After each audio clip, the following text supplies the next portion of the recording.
Champions ലീഗിൻ്റെ ഏറ്റവും important ആയിട്ടുള്ളൊരു ഫേസിലേക്ക് കിടക്കുകയാണല്ലോ. അതിലിപ്പം ഗാലറ്റസാറായി ലിവർപൂൾ കളി വെച്ച് നമുക്ക് തുടങ്ങാം. അപ്പോൾ അതിനകത്ത് തുർക്കിയയിൽ നടക്കുന്ന മത്സരങ്ങൾ പൊതുവെ ഈ പ്രത്യേകിച്ച് ഇസ്താംബൂളിലെ ഗ്രൗണ്ടൊക്കെ യൂറോപ്യൻ ഫുട്ബോളിൻ്റെ ഗ്രേവ് യാർഡ് എന്നൊക്കെ പറയപ്പെടുന്നതായിട്ട് കേട്ടിട്ടുണ്ട്.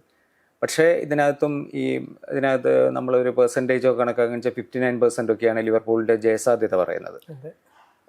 ഓൾറെഡി ഇവർ തോൽപ്പിച്ചിട്ടുണ്ട് ഗാലറ്റസറായി അല്ലേ? അപ്പം എങ്ങനെയാണ് ഇന്ന് നടക്കാൻ പോകുന്നതെന്നും ഈ ഇതിൽ നടക്കാൻ പോകുന്ന കളിയിൽ എങ്ങനെയായിരിക്കും? ഇസ്താൻബുളിൽ ഇതുവരെ ലിവർപൂളിന്റെ ഏറ്റവും വലിയൊരു നിമിഷം ഇസ്താൻബുളിലായിരുന്നു 2005 ചാമ്പ്യൻസ് ലീഗ് ജയിച്ചപ്പോ.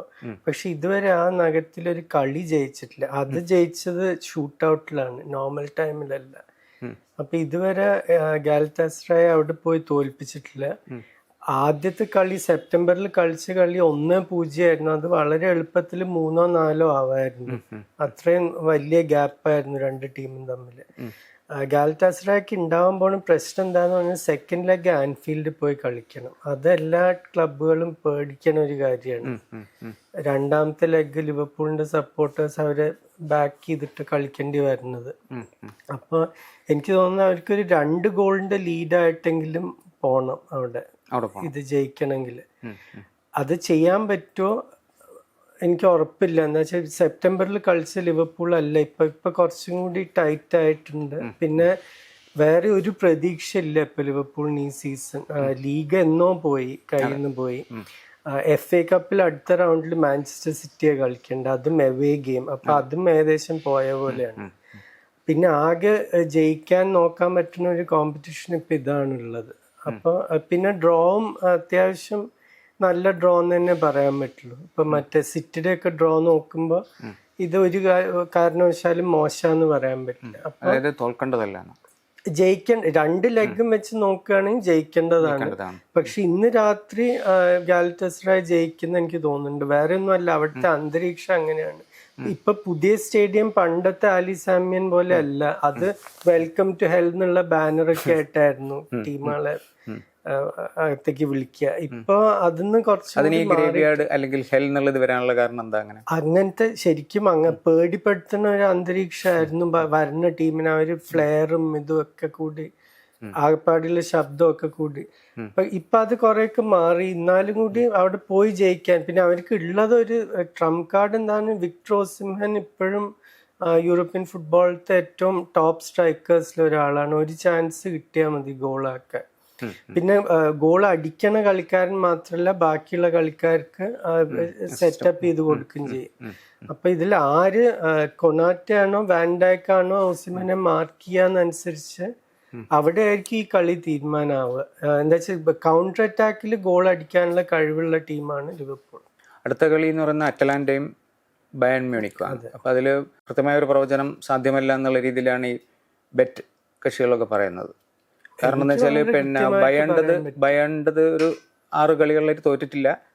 അങ്ങനെയൊക്കെ ആണെങ്കിലും പക്ഷെ അറ്റ്ലാന്റ വളരെ ഓപ്പൺ ആയിട്ടുള്ള ഒരു ടീം. അവർക്കുള്ള കാണാൻ ഇറ്റാലിയൻ ഫുട്ബോളിൽ എനിക്ക് കാണാൻ ഏറ്റവും ഇഷ്ടമുള്ള ഒരു ടീം അറ്റ്ലാന്റ. എന്ന് വെച്ചാൽ അവരെപ്പോഴും ഒരു ഹാൻഡ് ബ്രേക്ക് ഇല്ലാത്തൊരു കളിയാണ്. പക്ഷെ അതിന്റെ ഒരു പ്രശ്നം എന്താണ്, ഈ നോക്കൗട്ട് കളിയാകുമ്പോൾ പ്രത്യേകിച്ചും കുറെ ഗോള് വാങ്ങുകയും ചെയ്യുന്നു. അപ്പൊ അവര് കഴിഞ്ഞ 9 നോക്കൗട്ട് ഗെയിമിലായിട്ട് 18 ഗോളൊക്കെ വഴങ്ങിയിട്ടുള്ളത്. അതും ബയണിനെതിരെ Harry Kane, Michael Olise, Luis Diaz ഇങ്ങനത്തെ, പിന്നെ ലെനറ്റ് കാൾ, പുതിയ അടുത്ത പ്രതിഭ ജർമ്മൻ ഫുട്ബോളിന്റെ, ഇവരൊക്കെ ഉള്ള ഒരു ടീമിനെതിരെ അത് വളരെ ഒരു ഡേഞ്ചറസ് ആയിട്ടുള്ള ഒരു ടാക്ടിക്ക. വളരെ ഓപ്പൺ ആയി പോയി കളിച്ചാൽ ചിലപ്പോൾ 3-4 അടിക്കും ബയൺ. ഇപ്പൊ 2 ലെഗും വെച്ച് നോക്കുകയാണെങ്കിൽ എനിക്ക് ഉറപ്പാണ് ബയൺ ജയിക്കാൻ. പക്ഷെ അവരൊരു മാൻ മാർക്കിംഗ് ഒക്കെ വളരെ ഏറ്റവും ഉയർന്ന നിലയിലായിട്ടുള്ള ഒരു ടീമല്ലേ ഇത്? ഇറ്റാലിയൻ ഫുട്ബോളിന്റെ സാധാരണ ശൈലി അല്ല. പക്ഷെ പണ്ട് ഇപ്പൊ കോച്ച് മാറി. ജാൻപിയറോ ഗാസ്പരീനി ഇപ്പൊ റോമയ്ക്ക് പോയതിന് ശേഷം പാലഡീനോ വന്നിട്ടും പക്ഷെ ശൈലി അധികം മാറിയിട്ടില്ല. ഇപ്പോഴും അവര് വളരെ അറ്റാക്കിങ്. സാധാരണ ഇറ്റാലിയൻ ക്ലബുകൾ ഒരു യൂറോപ്യൻ കളിയിൽ പ്രത്യേകിച്ച് ആദ്യം ഗോള് വഴങ്ങാതെ നോക്കി പിന്നെ ഗോൾ അടിക്കാൻ നോക്കുക ചെയ്യുക. അറ്റ്ലാന്റ സാധാരണ ആദ്യത്തെ മിനിറ്റ് തൊട്ട് ഇങ്ങനെ മുന്നോട്ട് കയറുന്ന ഒരു ടീമാണ്. അപ്പൊ അത് ബയണിനെതിരെ പ്രത്യേകിച്ചും അത് ഒരു പ്രശ്നമാവുമെന്ന് എനിക്ക് തോന്നുന്നുണ്ട്. പിന്നെ ഇപ്പം ലേറ്റസ്റ്റ് റിപ്പോർട്ട്സിൽ ഹാരി കെയിൻ്റെ ഫിറ്റ്നസിനെ പറ്റി അത് പറയുന്നത്. പക്ഷെ അവർ പറഞ്ഞത് ഈ കഴിഞ്ഞ വീക്കെൻഡ് കളി കളിച്ചില്ല, പക്ഷെ അത് വലിയൊരു പ്രശ്നമല്ല, ഇന്ന് കളിക്കുന്നുള്ള മട്ടിലാണ് അവർ പറഞ്ഞത്. അഥവാ കളിക്കുന്നില്ലെങ്കിൽ ഒരു പ്ലാൻ ബി എന്തായിരിക്കും? പ്ലാൻ ബി അവർക്ക് ഇഷ്ടം പോലെ കളിക്കാറുണ്ട്. പോളീസേയും ലൂയിസ് ഡിയാസും ഒക്കെ തന്നെ ധാരാളമാണ് ശരിക്കും. എന്ന് വെച്ചാൽ അവർക്ക് അത്രയും ബുദ്ധിയുള്ള കളിക്കാരാണ്. അവർക്ക് ഫ്രണ്ട് ലൈനിൽ ഏത് സ്പേസിലും കളിക്കാൻ പറ്റുന്ന, ലിവർപൂൾ ഏറ്റവും മിസ് ചെയ്തിട്ടുള്ള ഒരു കളിക്കാരൻ ഈ സീസൺ ലൂയിസ് ഡിയാസ് ആണ്. ആ പ്രസ്സിങ് ആദ്യം തൊട്ട് തുടങ്ങണ ഒരു കളിക്കാരൻ, പിന്നെ പുറകോട്ട് വന്ന് ബോൾ തട്ടിയെടുത്ത് മുന്നോട്ട് പോകാൻ കഴിവുള്ള ഒരു കളിക്കാരൻ. ഒളീസ ആണെങ്കിൽ എൻ്റെ അഭിപ്രായത്തിൽ ഇപ്പോൾ യൂറോപ്യൻ ഫുട്ബോളിലുള്ള ഏറ്റവും നല്ല ഗോൾ ക്രിയേറ്റേഴ്സിൽ ഒരാളാണ്. ഗോൾ അടിക്കാനും പറ്റും. അപ്പൊ എങ്ങനെ നോക്കിയാലും ബയൺ വളരെ എളുപ്പത്തിൽ ജയിക്കേണ്ട ഒരു ടൈ ആണിത്. പിന്നെയുള്ളത് അത്ലറ്റിക്കോ ടോട്ടനം ആണ് അടുത്ത മത്സരം. അതിനകത്ത് അത്ലറ്റിക്കോ 4-0 ബാഴ്സയെ തോൽപ്പിച്ചിട്ടുമുണ്ട്, 3-0 തിരിച്ച് തോൽവി ഏറ്റുവാങ്ങുകയും ചെയ്തിട്ടുണ്ട്. അപ്പോൾ ഇതിനകത്ത് ഈ ഒരു പൊതുവെയുള്ള ഒരു റിവ്യൂവിലൊക്കെ തന്നെ ഒരു അബവ് 60% അത്ലറ്റിക്കോ. അതിന് വലിയൊരു കാരണം ഇപ്പോൾ ടോട്ടനം ഹോട്ട്സ്പർ ഇപ്പോൾ റെലിഗേഷൻ ഡേഞ്ചറിലാണ്. EPL ഗോൾ ഡിഫറൻസ് മാത്രമേ ഇപ്പൊ അവര് മുകളിൽ നിർത്തുന്നുള്ളൂ. അപ്പൊ അത്രയും മോശം ഫോമിലുള്ള ഒരു ടീമിന് ഇതിൽ ഫോക്കസ് ചെയ്യാൻ പറ്റുമോ എന്നുള്ളൊരു ചോദ്യം. അതിന്റെ ഇടയ്ക്ക് ഇങ്ങനെ ഓരോ കളിക്കാർ പരിക്കായി പോണു, ചിലര് തിരിച്ചു വരുന്നു. അങ്ങനെ ഒരു തീരെ സെറ്റിൽഡ് അല്ലാത്തൊരു ടീമാണ്. കോച്ച് മാറി ഇപ്പൊ ഈഗോർ ട്യൂഡർ ഇന്ററിം കോച്ചായിട്ട് വന്നിട്ടുണ്ട്. ഇതുവരെ കളി ജയിക്കാനൊന്നും പറ്റിയിട്ടില്ല. അപ്പൊ അങ്ങനത്തെ ഒരു സാഹചര്യത്തിൽ ഇതിനാണോ ഈ സീസണിലെ ഏറ്റവും ഐഡന്റിറ്റി ക്രൈസിസ് ഉള്ള ടീം എന്ന് പറയുന്നത് ടോട്ടനം? അതെ, ശരിക്കും അതെ. എന്താ വെച്ചാൽ ഇപ്പൊ ഇങ്ങനത്തെ ഒരു ടീം എങ്ങനെ യൂറോപ്പിന്റെ ലാസ്റ്റ് 16 എത്തി എന്നാണ് ആൾക്കാർ ചോദിക്കുന്നത്. ഒരു കളിയും ജയിക്കാൻ പറ്റാത്തൊരു ടീം, പക്ഷെ യൂറോപ്പിൽ അവരെങ്ങനെയോ കളിച്ച്, എനിക്കറിയില്ല ബാക്കി ടീമുകൾ അവർ അണ്ടർ എസ്റ്റിമേറ്റ് ചെയ്തിട്ടാണോ എന്താണെന്നറിയില്ല, അവർക്ക് ജയിക്കാൻ പറ്റിയിട്ടുണ്ട് ചില കളികൾ. പക്ഷെ അത്ലറ്റിക്കോ വളരെ ഫിസിക്കലായിട്ടുള്ളൊരു ടീമാണ്. പിന്നെ ഡിയേഗോ സിമിയോണിക്ക് അത്ര കൊല്ലത്തെ അനുഭവം ഉണ്ട് ഈ കോമ്പറ്റീഷനിൽ. എനിക്ക് തോന്നുന്നത് അത്ലറ്റിക്കോ വളരെ എളുപ്പത്തിൽ ജയിക്കും. വേറെ ഒന്നുമല്ല, ടോട്ടനമിന് ഈ 2 കളിയിലും അത്ര ശ്രദ്ധ വെക്കാൻ സാധ്യമല്ല. എന്താ വെച്ചാൽ ഇവർ ഞായറാഴ്ച ലിവർപൂളിനെ പോയി കളിക്കണം. ആ കളി തോറ്റു കഴിഞ്ഞാൽ ചിലപ്പോൾ റെലിഗേഷൻ സോണിലേക്ക് പോകും. അപ്പൊ പകുതി ശ്രദ്ധ അതിലായിരിക്കും. അപ്പൊ ഇതിലൊരു എന്തായാലും ഒരു അത്ലറ്റിക്കോ വേറെ ഒന്നുമല്ല, അത്രയും അനുഭവം ഉണ്ട്. 2 തവണ ചാമ്പ്യൻസ് ലീഗ് ഫൈനൽ എത്തിയിട്ടുള്ള ടീമാണ്. അതിപ്പോ കുറച്ച് കാലമായി. പിന്നെ എല്ലാ കൊല്ലവും നോക്കൌട്ട് റൗണ്ട്സിൽ ഉണ്ടാവും. പിന്നെ ഒരു വൃത്തിയായിട്ട കളിയിലേക്ക് പോയി കഴിഞ്ഞാല് അതിന്റെ ഉസ്താദാണ് സിമിയോണി. ഒരു കളി എങ്ങനെ സ്ലോ ആക്കണം, എങ്ങനെ മറ്റേ ടീം കളിക്കാതിരിക്കാൻ എന്തൊക്കെ ചെയ്യണം, ഇതൊക്കെ അവർക്ക് അറിയാൻ അനുഭവമുള്ള ടീമാണ് അത്ലറ്റിക്. പിന്നെ ബാഴ്സയുടെ കളി ന്യൂകാസിലായിട്ടുള്ള കളിയാണ് വേറൊന്നുള്ളത്. അത് ബാഴ്സയ്ക്ക് തന്നെയാണല്ലോ അതിനകത്തും അഡ്വാൻറ്റേജ്. ഒരു തവണ തോൽപ്പിച്ചതാണ്. പക്ഷെ അവർക്ക് കളിക്കാൻ ഏറ്റവും ബുദ്ധിമുട്ടായിട്ടുള്ളൊരു ടീം ന്യൂകാസിലാണ്. വേറെ ഒന്നുമല്ല, ഒരു ചരിത്രമുണ്ട്. അങ്ങനത്തെ വളരെ ഫിസിക്കലായിട്ടുള്ള ടീംസിനെതിരെ ബാഴ്സലോണ ചിലപ്പോൾ പതറാറുണ്ട്. ഈ ന്യൂകാസിൽ ടീമാണെങ്കിൽ അവരുടെ ശക്തമായ ഏത് ടീമിനെതിരെ കളിക്കുമ്പോഴും അവരെ കളിപ്പിക്കാതിരിക്കാൻ നോക്കുകയാണ് അവരുടെ സ്ട്രാറ്റജി.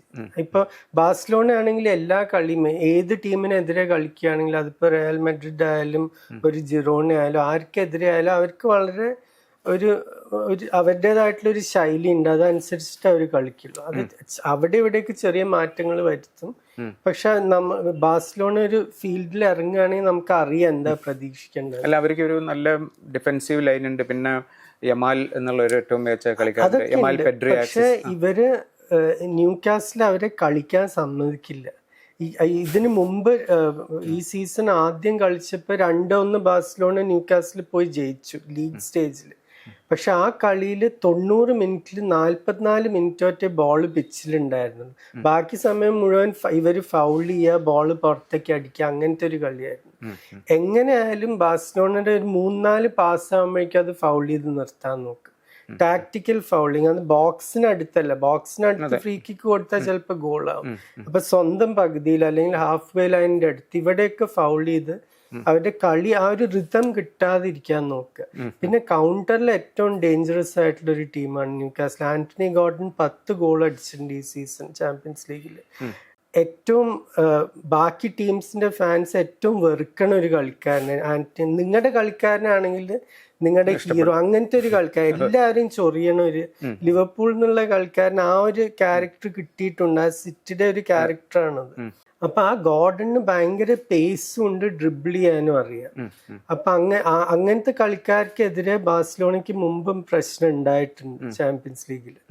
അപ്പൊ ആ ഗോർഡനെ പ്രത്യേകിച്ചും സൂക്ഷിക്കണം. പിന്നെ എനിക്ക് തോന്നുന്നു ന്യൂകാസിൽ വളരെ ഫിസിക്കലായിട്ട് ബോക്സിലേക്ക് കോർണറും ഫ്രീ കിക്കും ഒക്കെ വരികയാണെങ്കിൽ ഈ ഡാൻ ബേൺ, നിക് വോൾട്ടമാർഡ് ഇവരൊക്കെ പർവ്വതത്തിന്റെ അത്ര ഹൈറ്റ് ഉണ്ട്. അപ്പൊ ആ ഒരു ഫിസിക്കൽ അഡ്വാൻറ്റേജ് അവരെന്തായാലും ഉപയോഗിക്കാൻ നോക്കും.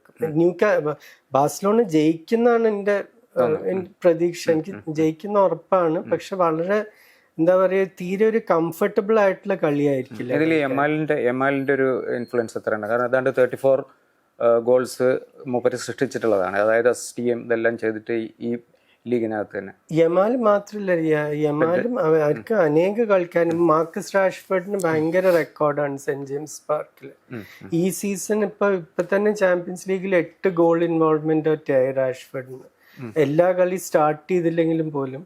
അപ്പൊ അവർക്ക് ഓപ്ഷൻസ് ഇല്ലാതെ ഒന്നുമില്ല, കുറെ കളിക്കാരുണ്ട് ഗോൾ അടിക്കാൻ പറ്റുന്നത്. പിന്നെ യമാലിന്റെ ഒരു ഗുണം എന്താ വെച്ചാൽ എത്ര ലോ ബ്ലോക്കിൽ ഡിഫെൻഡ് ചെയ്യാൻ നോക്കിയാലും അത് ബ്രേക്ക് ചെയ്യാൻ കഴിവുള്ള യമാല് മാത്രല്ല. ഇപ്പൊ ഈ ചാമ്പ്യൻസ് ലീഗിൽ ഏറ്റവും ലൈൻ ബ്രേക്കിംഗ് പാസ് കൊടുത്തിട്ടുള്ള കളിക്കാരൻ പെഡ്രിയാണ്. അപ്പൊ അങ്ങനെ അനേക അറ്റാക്കിംഗ് ത്രെറ്റ്സ് ഉണ്ട്. പിന്നെ 2 കോച്ച്മാരെ നോക്കിക്കഴിഞ്ഞാൽ ഹാൻസി ഫ്ലിക്കിന് ഈ കോമ്പറ്റീഷൻ ജയിച്ച അനുഭവം ഉണ്ട് ബയേൺ മ്യൂണിക്കിന്റെ കൂടെ. ഈ ബാഴ്സലോണയുടെ കളിയിൽ ഏറ്റവും വലിയ മാറ്റം വന്നിട്ടുള്ളതും ഹാൻസി ഫ്ലിക്കും ചാവിയും രണ്ടുപേരും ലലീഗ ജയിച്ചു. പക്ഷെ ചാവിക്ക് യൂറോപ്പിൽ എങ്ങനെ കളിക്കണം എന്ന് ഒരു ഐഡിയ ഉണ്ടായിരുന്നില്ല. അവര് പലതവണയും 2 സീസൺ ക്വാളിഫൈ ചെയ്തതും കൂടി ഇല്ല നോക്കൗട്ട്സ്. ഫ്ലിക്കിന് നേരെ മറിച്ച് യൂറോപ്യൻ ഫുട്ബോൾ ശരിക്കും അറിയാം. അതുകൊണ്ട് കഴിഞ്ഞ സീസൺ വളരെ ദുർഭാഗ്യവശാലാണ് സെമിയിൽ ഔട്ടായത്. ഇത്തവണയും എനിക്ക് തോന്നുന്നുണ്ട് അവർ സെമിയെങ്കിലും എത്തുന്നതാണ്. പിന്നെയുള്ളത് ആർസണൽ, ലെവർകൂസൻ. അതിനകത്ത് ശരിക്കും ലെവർകൂസൻ അണ്ടർ ഡോഗ്സ് ആണ്. മറ്റേതാണെങ്കിൽ ശരിക്കും 4 ട്രോഫികൾക്ക് വേണ്ടിയിട്ടാണ് ഇപ്രാവശ്യം അത്രയും മുകളിൽ നിന്നിട്ടാണ് കളിക്കുന്നത്. അപ്പോൾ അതിനകത്തൊരു വൺ സൈഡഡ് ഗെയിം ആയിരിക്കും അത്. ഈ സീസൺ ആർസണൽ ജയിച്ചില്ലെങ്കിൽ ഇത് ശരിക്കും ഈ സീസൺ അവർക്കൊരു ലോട്ടറി ടിക്കറ്റാണ് കിട്ടിയിട്ടുള്ളത്. ലീഗ് നോക്കിക്കഴിഞ്ഞാൽ ലിവർപൂൾ, സിറ്റി രണ്ടുപേരും അവരുടെ സ്ക്വാഡ് മാത്രമല്ല 11 വരെ പുതുക്കി പണിതിട്ടുണ്ട്. അത് കാരണം തന്നെ അവർ പുറകോട്ട് പോയിട്ടുണ്ട്. അപ്പോൾ ആർസണലിന് ലീഗിലൊരു ഫ്രീ പാതയായിരുന്നു മുന്നോട്ട് പോവാൻ. ചാമ്പ്യൻസ് ലീഗിലാണെങ്കിൽ ഇത്രയും എളുപ്പമായിട്ടുള്ളൊരു ഡ്രോ വേറെ ഒരു ടീമിനും കിട്ടിയിട്ടില്ല. ഇപ്പോൾ ലെവർക്യൂസനാണെങ്കിൽ കഴിഞ്ഞ 2 സീസണിലത്തെ ലെവർക്യൂസനാണെങ്കിൽ ടഫായിട്ടുള്ള കളിയായിരുന്നു. മറ്റേ ഫ്ലോറിയൻ വിയർട്സ്, ഗ്രാനിറ്റ് ഷാക്ക, ഫ്രിംപോങ്, പിന്നെ ഇപ്പം ആർസണലിലേക്ക് പോയ ഹിൻകാപ്പി, ഇവരൊക്കെ ഉഗ്രം കളിക്കാരായിരുന്നു. പക്ഷെ ആ ഒരു ചാമ്പ്യൻഷിപ്പ് നേടിയ ടീമിന്റെ കോറ് മുഴുവൻ പോയി. അപ്പം ഇപ്പം ചെറുപ്പക്കാരായിട്ടുള്ള കളിക്കാരാണ്, അധികം അനുഭവമില്ല. ആർസണലിനെതിരെ ആർസണൽ റിസർവ്സ് കളിച്ചാലും കൂടി അവർ ഈ 2 ടൈസും ജയിക്കേണ്ടതാണ്. പിന്നെ അവർ ടോപ്പ് ചെയ്തതാണ് ലീഗ് ഫേസിൽ. അത്രയും ശക്തമായൊരു ഫിസിക്കൽ ടീമാണ്. പിന്നെ ഇപ്പൊ ലീഗിന്റെ കാര്യം പറഞ്ഞു കഴിഞ്ഞാൽ ഇപ്പൊ സിറ്റിക്കാണെങ്കിൽ എല്ലാ കളിയിലും ശ്രദ്ധ വെക്കണം. ഇപ്പൊ FA കപ്പിലാണെങ്കിൽ അവർക്ക് ലിവർപൂളിനെ കളിക്കണ്ട. ഇപ്പൊ ചാമ്പ്യൻസ് ലീഗിൽ റയൽ മാഡ്രിഡ്, എല്ലാം ടഫായിട്ടുള്ള കളി. ആർസണലിലെ എല്ലാ കളിയും ലോട്ടറി. FA കപ്പിൽ അവർക്ക് സൗത്ത് ആംപ്ടനെ കളിക്കണ്ട്, ചാമ്പ്യൻഷിപ്പിൽ കളിക്കുന്ന സൗത്ത് ആംപ്ടൺ, പ്രീമിയർ ലീഗും കൂടിയല്ല. ഇതിലിപ്പോ ലെവർക്യൂസനെ തോൽപ്പിച്ചു കഴിഞ്ഞാൽ ബോർഡോ ഗ്ലിംറ്റ് അല്ലെങ്കിൽ സ്പോർട്ടിംഗ് ലിസ്ബൺ ഇവരാണ്. അപ്പൊ ഏറ്റവും എളുപ്പമായിട്ടുള്ള ഒരു പാത്താണ് കിട്ടിയിട്ടുള്ളത്. അപ്പൊ ജയിച്ചിട്ടില്ലെങ്കിൽ ഒരു എക്സ്ക്യൂസും ഇല്ല ശരിക്കും. ഈ ലെവർകൂസൻ പക്ഷേ അവരുടെ ഒരു ഡേയില് ഭയങ്കര ഡേഞ്ചറസ് ടീമാണെന്നും പറയുന്നുണ്ടല്ലോ. അതെ, അവർക്ക് ത്രെറ്റ്സ് ഇഷ്ടം പോലെ ഉണ്ട്. പക്ഷെ ഞാൻ ഇത്രേ പറയുള്ളൂ, കഴിഞ്ഞ 2 സീസണിലത്തെ ടീമായിട്ട് നോക്കുമ്പോൾ അതിന്റെ ഒരു 60% ഉള്ളൂ ഇപ്പോഴത്തെ ലെവർക്യൂസൻ. ആ കഴിഞ്ഞ ഈ 2024 ചാബി അലോൺസോന്റെ ലെവർക്യൂസനാണെങ്കിൽ ആർസണലിന് 2 ടഫായിട്ടുള്ള കളി കൊടുക്കായിരുന്നു. ജയിക്കുന്ന ഞാൻ പറയുന്നില്ല, പക്ഷെ ഇപ്പോഴത്തെ ടീമിന് ആർസണലായിട്ട് ഏറ്റുമുട്ടാനുള്ള ഫിസിക്കാലിറ്റി ഇല്ല, സ്കില്ലും രണ്ടും ഇല്ല. ബോഡോ ഗ്ലിംറ്റ് പിന്നെ സ്പോർട്ടിങ്, ആ കളീനെ പറ്റി പറയുന്നത് രണ്ടും ഒരു ഈക്വൽ ആയിട്ടുള്ള ടീമാണ്. ഒരു 37% അപ്പുറത്തും ഇപ്പുറത്തും സാധ്യതയുള്ള ജയസാധ്യതയുള്ള ടീമാണത്. പക്ഷെ അവർ മാഞ്ചസ്റ്റർ സിറ്റിനെ തോൽപ്പിച്ചിട്ടുള്ള ഒരു ടീമാണ്. അപ്പൊ അതിനകത്ത് എന്തായിരിക്കും അതിന്റെ റിസൾട്ട് നമ്മൾ പ്രതീക്ഷിക്കുക? അവിടെ ആർക്കും പോയി കളിക്കാൻ ഇഷ്ടമല്ല. ഒന്ന് തണുപ്പ്, പിന്നെ മറ്റേ ആർട്ടിഫിഷ്യൽ പിച്ചാണ്. അത് എല്ലാ കളിക്കാർക്കും കുറച്ച് പേടി, എന്തെങ്കിലും ഇഞ്ചുറി പറ്റുമോന്നൊക്കെ. പിന്നെ അവരത്രയും ഈ ചാമ്പ്യൻസ് ലീഗിന്റെ ഇതുവരെയുള്ള കഥ ശരിക്കും ബോഡോ ഗ്ലിംറ്റിന്റെ ഇതുവരെ എത്തിയിട്ടുള്ള ഒരു ജേർണിയാണ് ശരിക്കും. അതാ നമ്മളിപ്പോ എല്ലാ തവണയും ഒരേ ടീമുകൾ 16 എത്തിക്കഴിഞ്ഞാൽ അത് കാണാനൊരു രസമല്ല. അപ്പൊ സ്പോർട്ടിംഗ് ലീഗ് ഫേസിൽ 7th. അതെ, സ്പോർട്ടിംഗ് നല്ല ടീമാണ്. ഇപ്പൊ എന്റെ അഭിപ്രായത്തിൽ ഇപ്പൊ റൂബൻ ആമറും യുണൈറ്റഡിലേക്ക് പോവാതെ അവിടെ നിന്നിട്ടുണ്ടെങ്കിൽ കഴിഞ്ഞ സീസൺ ചിലപ്പോ അവര് സെമി വരെ എത്താൻ കഴിവുള്ള ഒരു ടീമായിരുന്നു. അത്രയും നന്നായിട്ട് ലീഗ് ഫേസ് തുടങ്ങിയ ഒരു ടീമാണ് കഴിഞ്ഞ സീസൺ. ഈ സീസണും അതുപോലെ നന്നായി കളിച്ചിട്ടുണ്ട്. പക്ഷെ ഇവർക്കൊക്കെ ഇങ്ങനത്തെ ക്ലബുകൾ, പോർച്ചുഗലിൽ നിന്നുള്ള, ജർമ്മനിയിൽ നിന്നുള്ള ഇവരുടെ ഒക്കെ ക്ലബുകളുടെ കളിക്കാർക്ക് ഒരു നല്ല സീസൺ ആകുമ്പോഴേക്കും ഇംഗ്ലണ്ടിൽ നിന്നോ സ്പെയിനിൽ നിന്നോ ആരെങ്കിലും വന്ന് അവരെ കൊത്തിക്കൊണ്ടുപോകും. അതാണ് അവർക്കുള്ള ഒരു വലിയ പ്രശ്നം. നോർവേ ഫുട്ബോൾ എന്ന് പറഞ്ഞാൽ ആരും ഒന്നും പ്രതീക്ഷിച്ചിട്ടില്ല, പ്രത്യേകിച്ച് ഇങ്ങനത്തെ ഒരു കോമ്പറ്റീഷനിൽ. പിന്നെ അവർക്ക് ആ സപ്പോർട്ടും ഉണ്ട്. ഇതിൽ ഈ കോമ്പറ്റീഷനിൽ അനുഭവമുള്ള കുറച്ച് കളിക്കാരുണ്ട്. യെൻസ് പീറ്റർ ഹോഗൊക്കെ AC മിലാനിന് വേണ്ടി കളിച്ച കളിക്കാരനാണ്. പിന്നെ അവരിപ്പോ ഇന്ററിനെയാണ് തോൽപ്പിച്ചിട്ട് ഇതുവരെ എത്തിയിട്ടുള്ളത്. അപ്പൊ സിറ്റി അതിന് മുമ്പ് തോൽപ്പിച്ചു ഗ്രൂപ്പ് ഫേസിൽ. അപ്പൊ ആരും അവരെ ഈസി ആയിട്ട് എടുക്കില്ല. പിന്നെ അവിടെ പോയി കളിക്കാൻ വലിയ ബുദ്ധിമുട്ട്. അത് സിറ്റിയുടെ കളിയൊക്കെ ശരിക്കും അവർ അർഹിച്ച് ജയിച്ചതാണ് ആ 3-1. അതൊരു ഫ്ലൂക്കൊന്നും ആയിരുന്നില്ല. നിങ്ങൾ ആ കളി കണ്ടാല് അവർ ശരിക്കും ജയിക്കാൻ അർഹിച്ചതാണ്. അപ്പൊ അത് കാരണം ആ ഫസ്റ്റ് ലെഗ് വളരെ ടഫ് തന്നെ ആയിരിക്കും സ്പോർട്ടിങ്ങിന്. പക്ഷെ ആകെപ്പാട് 2 ലെഗ് വെച്ച് നോക്കുകയാണെങ്കിൽ എനിക്ക് തോന്നുന്നു സ്പോർട്ടിങ് ജസ്റ്റ് വളരെ ടൈറ്റ് ആയിരിക്കും. പക്ഷെ ഒരു ഗോളിനകത്ത് സ്പോർട്ടിങ് ജയിക്കും. പിന്നെ PSG-യും ചെൽസിയാണ്. ഒരു വലിയ പകയാണല്ലോ. കാരണം മറ്റേ ക്ലബ്ബ് വേൾഡ് കപ്പിൽ തോൽപ്പിച്ചതിന്റെ ഒരു തിരിച്ചടിയും അതൊക്കെ ആയിട്ട്. അതിലെങ്ങനെയാണ് ഇപ്പോഴത്തെ അവസ്ഥ? എന്താ? 2 ക്ലബിന്റെയും ഭയങ്കര ഇൻകൺസിസ്റ്റന്റ് ആയിട്ടുള്ള സീസൺസ് ആണ്. ചെൽസി ഇപ്പൊ ചില ദിവസം ചെൽസി നമ്മൾ കണ്ടു കഴിഞ്ഞാൽ ശരിക്കും ഒരു ക്ലബ് വേൾഡ് ചാമ്പ്യൻസ് ആണ് നമുക്ക് തോന്നുന്നു. അങ്ങനത്തെ അത്രയും ഫ്ലുവന്റ് ആയിട്ടുള്ള കളിയാണ്. ചില ദിവസം ഇവര് എങ്ങനെ ചാമ്പ്യൻസ് ലീഗിൽ എത്തി തോന്നുന്നു, അത്രയും മോശമായിട്ടും കളിക്കാൻ പറ്റും. അപ്പൊ ഏത് ചെൽസി ഈ കളിക്ക് വരാം. അതേപോലെ തന്നെ പക്ഷെ PSG കഴിഞ്ഞ സീസണിന്റെ കൺസിസ്റ്റൻസി വെച്ച് നോക്കിക്കഴിഞ്ഞാൽ ഇപ്പൊ ഈ ഞായറാഴ്ച അവര് മോണക്കോനോട് തോറ്റു 3-1. ലീഗ് 1 1 പോയിന്റ് ഗ്യാപ്പ് ഉള്ളൂ റേസിംഗ് ക്ലബ് ലോൺസായിട്ട്. സാധാരണ അവർ ഈ മാർച്ച് എത്തുമ്പോഴേക്കും അവർ ലീഗ് ജയിച്ചിട്ടുണ്ടാവും. ഇത്തവണ അതില്ല. അപ്പൊ അങ്ങനത്തെ ഒരു എന്താ പറയുക, പല കളിക്കാരും ഫോമിലല്ല. ഹക്കീമി കപ്പ് ഓഫ് നേഷൻസിന് പോയി, അതിനു മുമ്പ് പരിക്കായിരുന്നു.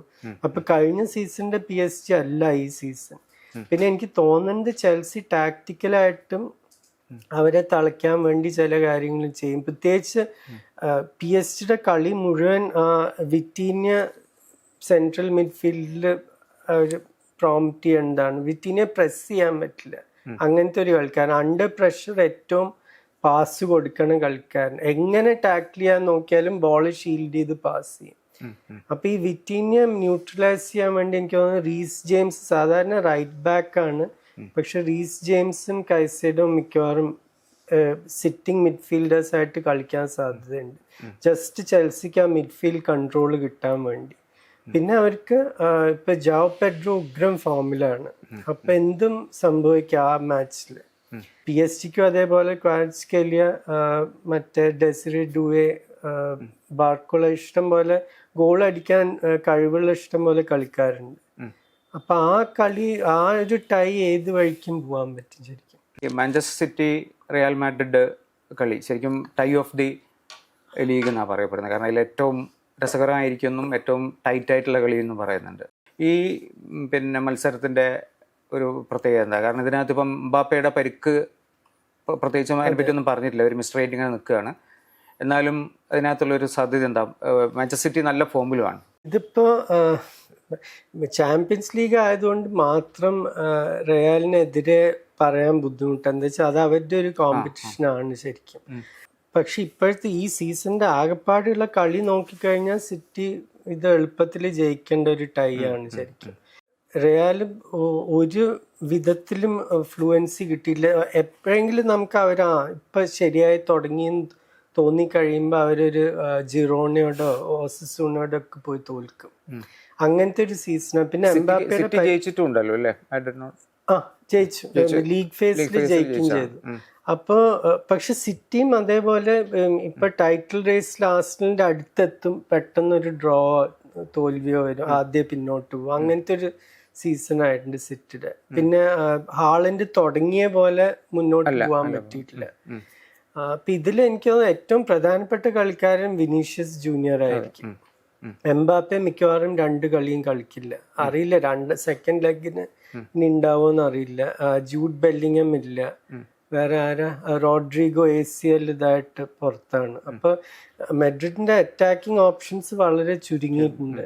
പക്ഷെ വിനീഷ്യസ് ഭയങ്കര ഫോമില. ഇപ്പൊ പെട്ടെന്ന് എംബാപ്പെ ഇല്ലാത്തപ്പോ താൻ ആദ്യ സ്റ്റാർ മാനായിട്ട് വിനീഷ്യസിനെ തടുക്കാൻ പറ്റണം. പക്ഷെ മറ്റേ വശത്ത് സിറ്റി സാധാരണ പൊസിഷൻ കൺട്രോൾ ചെയ്യുന്ന ഒരു ടീമാണ്. എല്ലാ കളിയിലും 60%, 65%. പക്ഷെ മെഡ്രിഡിന്റെ അടുത്ത് അവർ കുറച്ച് സൂക്ഷിക്കും. അധികം ഫുൾ ബാക്സ് വരും, പുഷ് ചെയ്ത് കഴിഞ്ഞാൽ കൗണ്ടറിൽ വിനീഷ്യസ് കേറുന്നുള്ള പേടി എല്ലാ ടീമുകൾക്കും റയലിനെതിരെ ഉണ്ട്. എംബാപ്പെ ഇല്ല, സാധാരണ എംബാപ്പയും വിനീഷ്യസും രണ്ടുപേരെയും തടുക്കണം. ഇപ്പൊ ഒരാളെ നോക്കിയാൽ മതി. പക്ഷെ എന്നാലും ആ ഒരു കൗണ്ടറിലുള്ള ത്രെറ്റ് എപ്പോഴും ഉണ്ട്. അപ്പൊ സിറ്റി എനിക്ക് തോന്നുന്നു പൊസിഷൻ കുറെ ഉണ്ടെങ്കിലും അവര് ഫുൾ ബാക്സ് ഒക്കെ കുറച്ച് പിന്നോട്ട് തന്നെ നിൽക്കുകയായിരിക്കും. മറ്റേ സാധാരണ കളിക്കണ പോലെ അങ്ങനെ ഫുള്ളായിട്ട് മുന്നോട്ട് പോവില്ല. പിന്നെ ഈ മാഡ്രിഡ് മാജിക് തകർക്കാൻ പറ്റിയ ഒരു കോച്ചാണ് പെപ് ഗാർഡിയോള എന്നിങ്ങനെ പറയുന്നുണ്ട്. ഇതുവരെ അവസാനം ജയിച്ചത് അവസാനം റയൽ ഒരു നോക്കൌട്ട് കളി ബെർണബോയിൽ തോറ്റ 2011 ഗ്വാർഡിയോള കോച്ചായിരുന്നു ഇപ്പൊ ബാഴ്സലോണയുടെ. അതിനുശേഷം 39 കളിയൊറ്റ അവര് തോറ്റിട്ടില്ല നോക്കൌട്ട് അവരുടെ ഗ്രൗണ്ടിൽ. അപ്പൊ അത് ഈ റയലിന് ഈ ടൈ ജയിക്കണമെങ്കിൽ ഈ കളി 2 ഗോളുണ്ടെങ്കിലും ജയിക്കണം. അല്ലാതെ തിരിച്ചെത്തിയാത് പോയി 1-0 ഗ്യാപ്പ് എന്നുണ്ടെങ്കിൽ അത് സിറ്റി അത് 2-3 ഗോൾ അടിച്ചത് തിരുത്തും. എൻ്റെ അഭിപ്രായത്തിൽ സിറ്റിയാണ് ഫേവറേറ്റ്സ്. പക്ഷെ ഈ കോമ്പറ്റീഷൻ ആയത് കാരണം ആർക്കും മെഡ്രിഡിനെതിരെ പറയാൻ പറ്റില്ല. പിന്നെ ഈ റൂട്ട് ഏറ്റവും ബുദ്ധിമുട്ടായിട്ടുള്ള ഡ്രോ നോക്കിക്കഴിഞ്ഞാൽ ഇത് ജയിച്ചാൽ അടുത്ത മിക്കവാറും ബയൺ മ്യൂണിക്കാണ്. അത് ജയിച്ചാൽ പിന്നെ മിക്കവാറും ലിവർപൂളോ ചെൽസിയോ. മറ്റേ സൈഡിൽ ആർസണലിന് ശരിക്കും ബാഴ്സലോണ മാത്രം നോക്കിയാൽ മതി.